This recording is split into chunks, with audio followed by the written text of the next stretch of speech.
Hello दोस्तों, स्वागत है आपका नुक्ता चीन पर। हिंदुस्तान में जब OTT शुरुआती अंगड़ाइयां ले रहा था तो हम लोगों को काफी उम्मीद थी कि अब कंटेंट का नया सूरज उगेगा। जिस तरह के सिनेमा के लिए हमें विदेशी भाषाओं का रुख करना पड़ता है, उस तरह की फिल्में अब हिंदी में बनेगी। हमारा सिनेमा और ज्यादा प्रयोगधर्मी होगा और नई नई आवाजों और विजन वाले डायरेक्टरों की नई खेप हमारे यहाँ भी तैयार होगी। लेकिन हम सब ने देखा कि किस तरह OTT पर भी बॉलीवुड का ही अतिक्रमण हो गया और आज की तारीख में तो जो बड़े पर्दे वाला बॉलीवुड है वही हमारा छोटे पर्दे वाला OTT बन गया है। शायद इसीलिए थार जैसी फिल्मों पर बात करना जरूरी है। कमियों के बावजूद इसे अप्रिशिएट करना जरूरी है, क्योंकि ये न सिर्फ दिल से बनी प्रयोगधर्मी फिल्म है बल्कि वेस्टर्न जैसे एक कठिन जॉनर को देसी परिवेश में ढालने की काबिले तारीफ कोशिश भी है।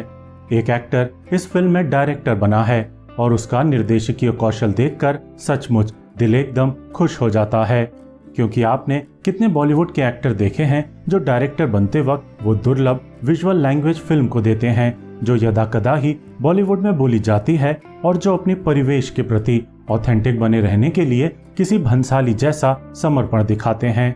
गुलाल वाले एक्टर राज सिंह चौधरी ने इससे पहले शादिस्तान नाम की फिल्म का भी निर्देशन किया था, लेकिन थार में उनका निर्देशन देखकर कम से कम मैं तो उनका कायल हो गया हूँ।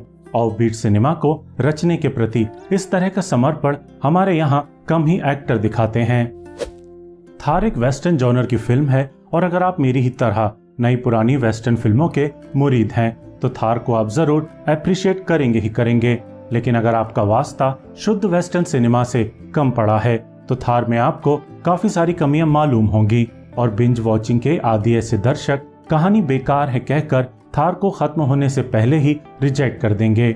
ये हमारे वक्त की एक बड़ी कमी है कि हम सिनेमा को समझने की जगह बस वीकेंड में आराम फरमाने के लिए बिंज वॉच करने लगे हैं। मुझे याद आता है नवदीप सिंह की लाल कप्तान का हाल। 2019 में आई सैफ अली खान की वो फिल्म जो एक बढ़िया स्लो बर्न हिंदुस्तानी वेस्टर्न थी, लेकिन चूंकि हमारे यहाँ दर्शकों का वेस्टर्न जॉनर से राब्ता कम रहा है इसलिए उस अच्छी फिल्म को बहुत जल्द भुला दिया गया था। इसीलिए मैं कहता हूँ कि वेस्टर्न जॉनर एक कठिन जॉनर है, क्योंकि हिंदुस्तानी दर्शकों की सेंसिबिलिटी के हिसाब से वेस्टर्न को हिंदी सिनेमा का रूप देना मुश्किल होता है। और शोले जैसी कुछ एक हिंदी फिल्में ही हैं जो विदेशी वेस्टर्न फिल्मों से भर भर के प्रभावित होने के बावजूद एक जबरदस्त और महान हिंदी फिल्म के तौर पर पहचानी जाती हैं, और वो भी शायद इसलिए कि शोले में हिंदुस्तानी मसालों की भरमार थी, जबकि लाल कप्तान और थार जैसी फिल्में शुद्ध वेस्टर्न जॉनर के प्रति समर्पित रहती हैं और इधर उधर के मसालों का फ्यूजन करने में यकीन नहीं रखती हैं। राज सिंह चौधरी की थार देखते हुए आपको ऐसी ही शुद्ध वेस्टर्न फिल्मों की याद आएगी, चाहे वो अमेरिकन वेस्टर्न हो या उसका सब genre spaghetti western.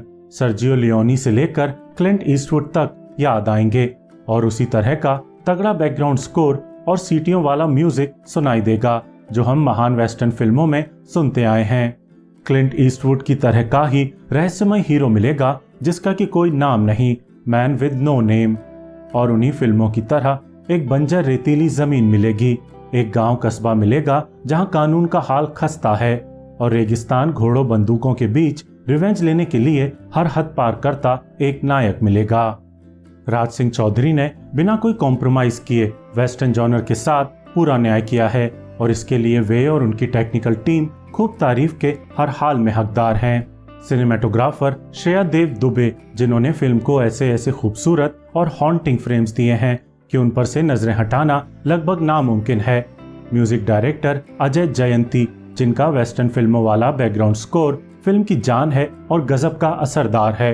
Anurag Kashyap, जो राजस्थान के परिवेश और ग्रामीण भाषा को बढ़िया पकड़ते हैं और फिल्म के परिवेश के हिसाब से अपने संवादों को रॉ और ब्रूटल भी बनाने से हिचकिचाते नहीं हैं।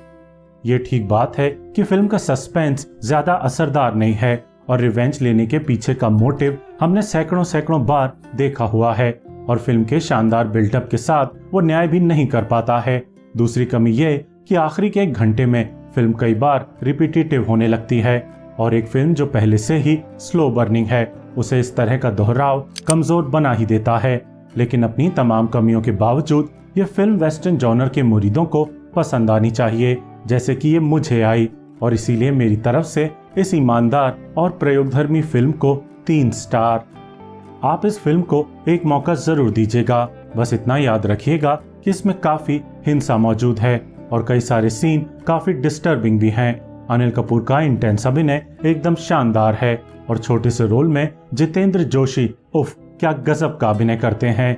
फातिमा सना शेख और सतीश कौशिक के किरदारों के माध्यम से ये फिल्म पैट्रियार्की और विमेन रिप्रेशन पर भी बात करती है और साथ ही कायदे से कास्ट डिस्क्रिमिनेशन पर भी। रिव्यू देखने का बहुत बहुत शुक्रिया।